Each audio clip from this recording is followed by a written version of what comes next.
Good morning my dear students.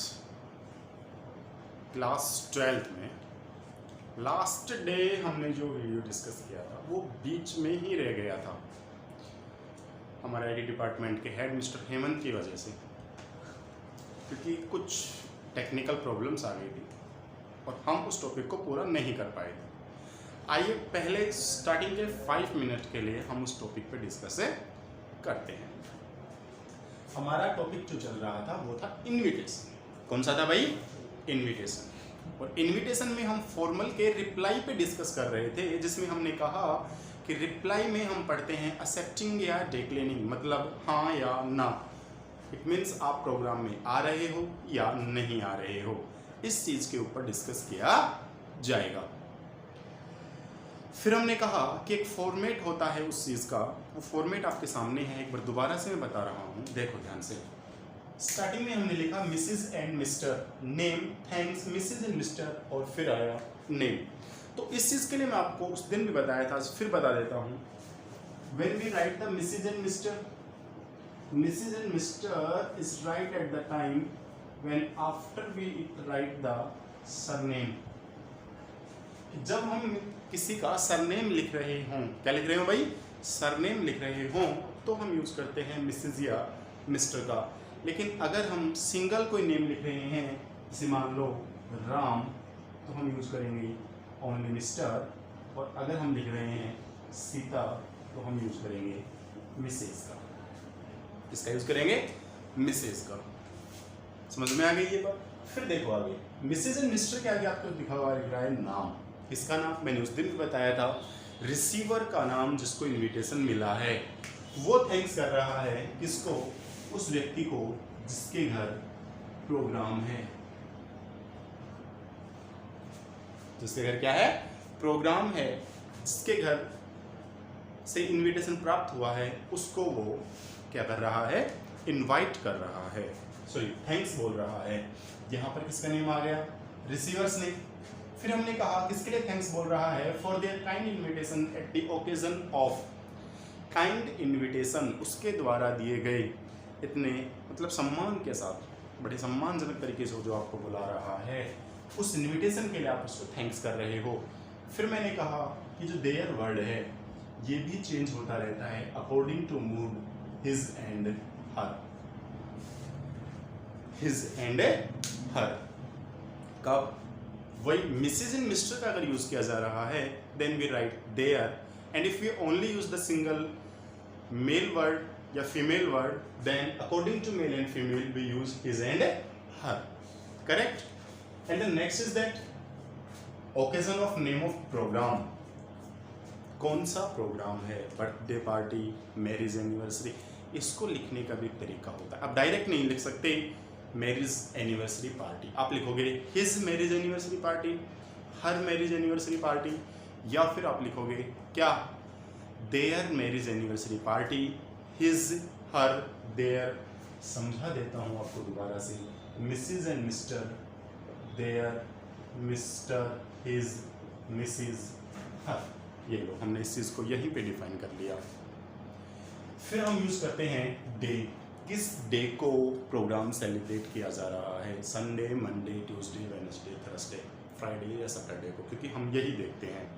उसके बाद date, किस डेट को प्रोग्राम है। फिर टाइम, कितने बजे से प्रोग्राम स्टार्ट होने वाला है। And last at palace. इसमें भी हमें वही करना होगा। किस टाइप से? या तो his home, her home, their home, his residence, their residence, इस टाइप से हम इसको लिखेंगे।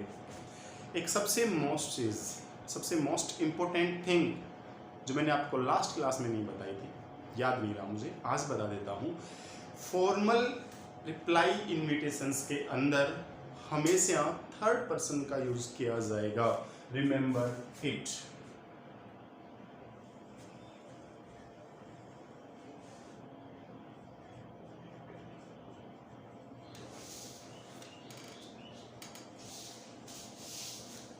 Okay? In the formal invitation, use only the third person, not use the first and second person, because first and second persons are used in the informal invitation because they are write as a letter. Correct. इसीलिए formal में केवल third person he, she, it, they या name के draw ही हम sentences बनाएंगे. Sentences में represent होने वाले जितने भी नाउन या प्रोनाउन केस होंगे उनको रिप्रेजेंट करेंगे. फिर मैंने कहा कि अगर आप जा रहे हो तो आप लिखोगे डिक्लाइन, सॉरी एक्सेप्टिंग वाली लाइन, और नहीं जा रहे तो डिक्लाइनिंग वाली लाइन, मना करने वाली बात. तो फिर हमने लिखा अगर जा रहे हो तो हमें लिखना है एक्सेप्टिंग वाली लाइन. लेकिन मेरे डियर स्टूडेंट्स, इस बात को ध्यान रखना, इस बात को माइंड में सेट कर लेना. वो बात कौन सी है? तो बच्चों वो बात ये है कि फॉर्मल इनविटेशन में जब हम रिप्लाई कर रहे होंगे, क्या कर रहे होंगे भाई? रिप्लाई कर रहे होंगे. उस समय अगर हमें जाना है तो हम एक्सेप्टिंग वर्ड नहीं लिखेंगे, डायरेक्ट स्टार्ट करेंगे. मीन्स ACCPTING नहीं लिखना है, डायरेक्ट कहाँ से लिखना है? He has great pleasure in accepting the invitation. कहाँ लिखना है? मान लो ये हमारा सेंटेंसेस में पहले इस वाला चीज़ यहाँ पर पूरा हो गई, कंप्लीट हो गई. उसके बाद हम लिखेंगे नेक्स्ट लाइन से, यहाँ से एक्सेप्टिंग लिखे बिना ही अगर जा रहे हैं तो हमने लिखा कि ही हैज़. अब समझ गए बात को? ही, सी या दे, ही, सी या दे, करेक्ट. सेंटेंस से पता चल जाएगा. ही हैज़ ग्रेट प्लेजर, कि उसको बहुत ज्यादा खुशी हो रही है. प्लेजर, हैप्पीनेस शो करना है, कि उसे बहुत ज़्यादा प्लेजर फील कर रहा है, हैप्पीनेस फील कर रहा है इन एक्सेप्टिंग द इन्विटेशन, इस इन्विटेशन को, इस निमंत्रण पत्र को स्वीकार करते हुए. And the next is the declining, means आप अनेबल हैं,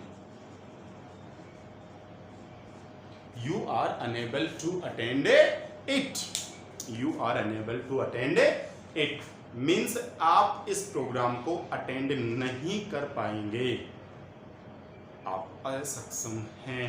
तो आपने उसको विशेष करते हुए कहा, शुभकामनाएं देते हुए कहा, विश करते हुए कहा कि भाई मैं इस इवेंट के सक्सेस होने की, अच्छे से सफल होने की कामनाएं करूंगा. कहाँ लिखना है? वही यहाँ लिखना है. सेंटेंस क्या है, लाइन क्या है, देखो ध्यान से.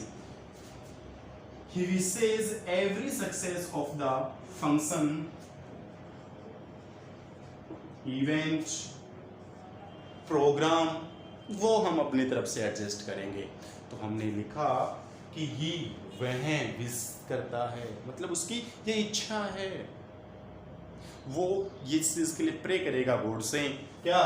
Every success of the function, function की जितने भी चीज़ें हैं, फंक्शन में किए जाने वाले जितने भी इवेंट, जितने भी प्रोग्राम हैं, वो सारे के सारे बड़े ही अच्छे से, बड़े ही एंजॉयमेंट तरीके से सक्सेस हों, सफल हों.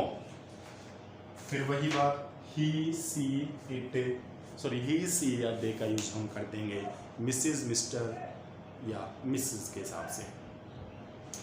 फिर से कह रहा हूँ, ये हो गया आपके सामने फॉर्मल एक्सेप्टिंग इनविटेशन का एक कंप्लीट फॉर्मेट. जब हम उसमें ऐड करेंगे हाँ या ना वाली लाइनें.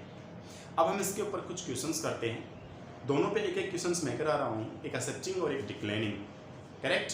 उसके अलावा कुछ क्वेश्चंस मैं आपके लिए भी नोट डाउन करने वाला हूँ. तो पहले आप इसको कॉपी कीजिए, फिर हम इसके कुछ क्वेश्चंस करते हैं. And take your time. तो ये अपना फर्स्ट क्वेश्चन फॉर्मल रिप्लाई के लिए क्वेश्चन है. You have received an invitation letter, you have received an invitation letter from Mrs and mister Sharma. तो फर्स्ट तो हमें क्या फाइंड आउट हुआ है? Mrs and mister, so we use only their. केवल और केवल किसका यूज करना है यहाँ पर? देयर का. And the next is to attend their. भाई किसके लिए रिसीव हुआ है?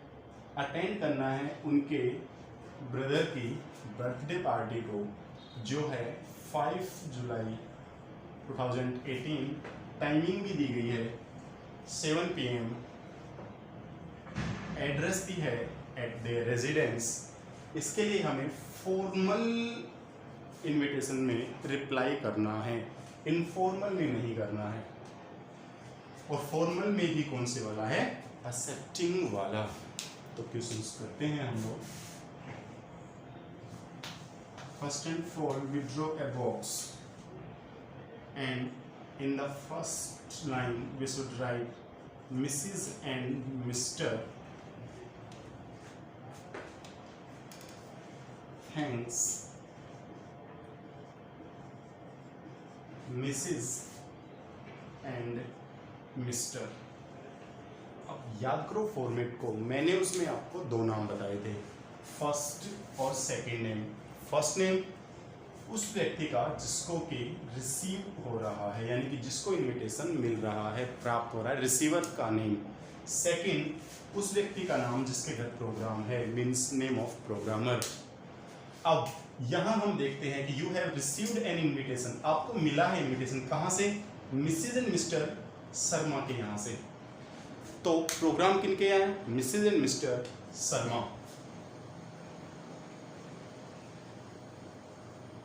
अब जिसको रिसीव हुआ है उसका नाम हमें नहीं दिया गया, तो हम लिखते हैं यहाँ पर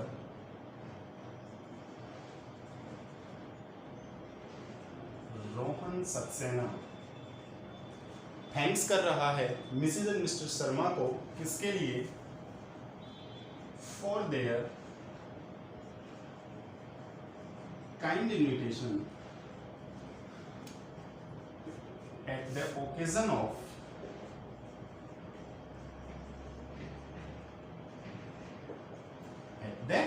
ओकेजन ऑफ। हमने देखा कि जो रोहन सक्सेना है वो थैंक्स बोल रहा है मिसेस या मिस्टर शर्मा को। किसके लिए? क्योंकि मिसेस और मिस्टर शर्मा ने उन्हें एक इनविटेशन दिया उसके लिए। और इनविटेशन किस प्रोग्राम का था? तो वो भी हमें फाइंड आउट हो रहा है, देयर ब्रदर्स बर्थडे पार्टी।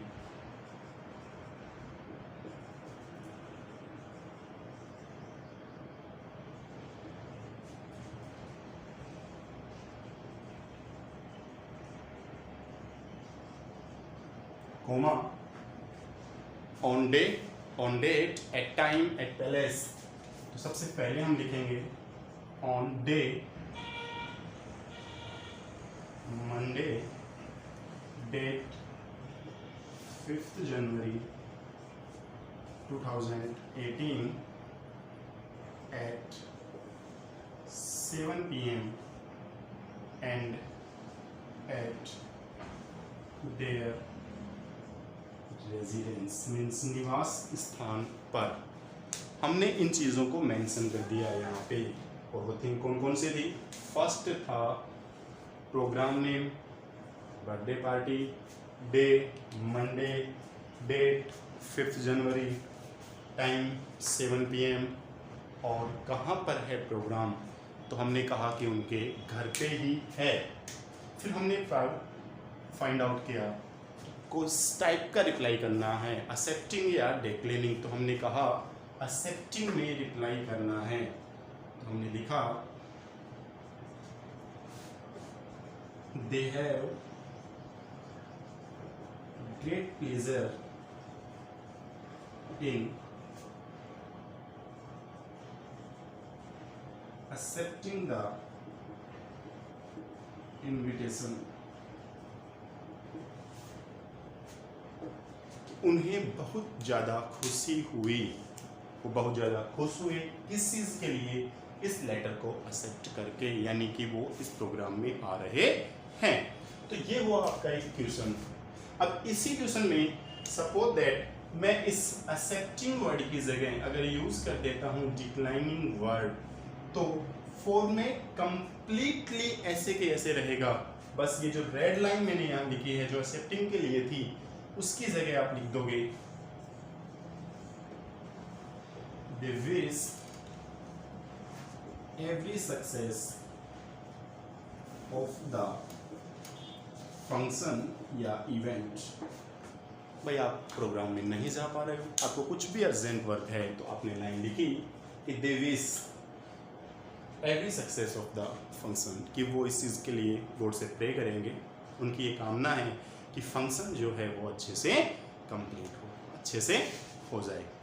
इसको कॉपी करो, take your time. Formal invitation के लिए आपके पास दो क्वेश्चन है। फर्स्ट है, you are Arun and Aruna, अपने हिसाब से नेम चूज कर लेना। नेक्स्ट है, you have been invited to attend the wedding of your friends sisters during summer vacation. देखो, आपको अटेंड करने जाना है the wedding of your friends sister, आपके फ्रेंड की सिस्टर की वेडिंग पार्टी है, शादी समारोह है, उसमें आपको अपनी प्रेजेंस देनी है। यहाँ पर देखो, you should find out your, but at the time of formal reply it's change into the his and her. Okay, when you go in the summer vacation, respond to the invitation accepting it formally।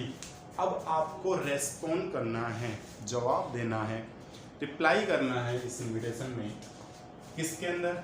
Accept करते हुए, मतलब you are able to attend it, आप इस programme में attend हो रहे हो, इस प्रोग्राम में शामिल हो रहे हो, इस आधार पे आपको एक इनविटेशन बनाना है या लिखना है। फिर हमारे पास सेकंड क्वेश्चन है स्क्रीन पे, क्वेश्चन नंबर 2 है, you are miss Rajni Kothari. Now you are the miss Rajni Kothari means you are the receiver, आपको इनविटेशन मिला है और आपका नाम है अब miss Rajni Kothari. You have received an invitation from, अब आपको रिसीव हुआ है, आपको प्राप्त हुआ है एक इनविटेशन, इनके यहाँ से, फ्रॉम मिस जानकी सिंघल, मतलब मिसेस एंड मिस्टर ना लिख के अब हम लिखेंगे miss Rajni Kothari thanks miss Janki Singhal for her kind invitation. Their नहीं, बिकॉज हमारे को यहाँ पर एक ही नेम में फाइंड आउट हो रहा है। टू अटेंड हर प्रोग्राम आ गया हमारे सामने, रिंग सेरेमनी, किसके लिए इनविटेशन मिला है आपको, किस चीज के लिए इनवाइट किया गया है? रिंग सेरेमनी पार्टी के लिए। व्हेन ऑन संडे 15 मार्च 2021 को आपको प्रोग्राम में जाना है या नहीं जाना वो बात की बात है, लेकिन ये फिलहाल आपको इस चीज के लिए इनवाइट कर रहे हैं, इस डेट को। टाइमिंग क्या है? 7 PM। कहाँ बुला रहे हैं? At 5 star hotel 5 star Jaipur. अब क्वेश्चन है हमारे सामने, you are unable to attend this ceremony. You are unable मतलब अयोग्य हो, आप योग्य नहीं हैं, मतलब आप सक्षम नहीं हैं, आप अनेबल हैं, आप मना कर रहे हैं, आपको कुछ अर्जेंट वर्क है, आप इस प्रोग्राम में शामिल नहीं हो सकते, इसीलिए आपने कहा, एग्जामिनर आपसे कह रहा है कि भाई आप नहीं जा सकते, आप अनेबल हैं इस प्रोग्राम को अटेंड करने के लिए। So write a formal reply with solid reason. इसीलिए आपको एक फॉर्मल में रिप्लाई करना है एक सॉलिड या सही रीजन के साथ। करेक्ट। इन क्वेश्चंस को कॉपी कर लो और ये क्वेश्चंस आपको अपनी जो होमवर्क कॉपी है, होमवर्क नोटबुक है, उसमें करने होंगे। इसी के साथ साथ आप सभी को अब तक जितने भी वीडियोस डाले जा चुके हैं नोटिस के लिए, इनविटेशन के लिए, अगर जिन बच्चों ने इन वीडियोस को नहीं देखा है वो वीडियोस को देखें, लाइक करें, चैनल को सब्सक्राइब करें और अपने जितने भी फ्रेंड्स हैं, अपने फ्रेंड सर्किल में जितने भी स्टूडेंट्स जो क्लास 12th के लिए स्टडी कर रहे हैं, क्लास 12th में पढ़ रहे हैं, उनसे आप इन वीडियोस को शेयर कर सकते हैं। उन्हें कह सकते हैं, उन्हें बता सकते हैं कि वो भी इन वीडियोस का फ़ायदा उठा सकें। क्योंकि अगर हम ऑनलाइन आकर के चीज़ आपको प्रोवाइड करवा रहे हैं तो वो न केवल आपके लिए है, बल्कि हम चाहेंगे कि वो वीडियोस, उन वीडियो का जो बेनिफिट है वो सभी को मिले। So take your time and copy it.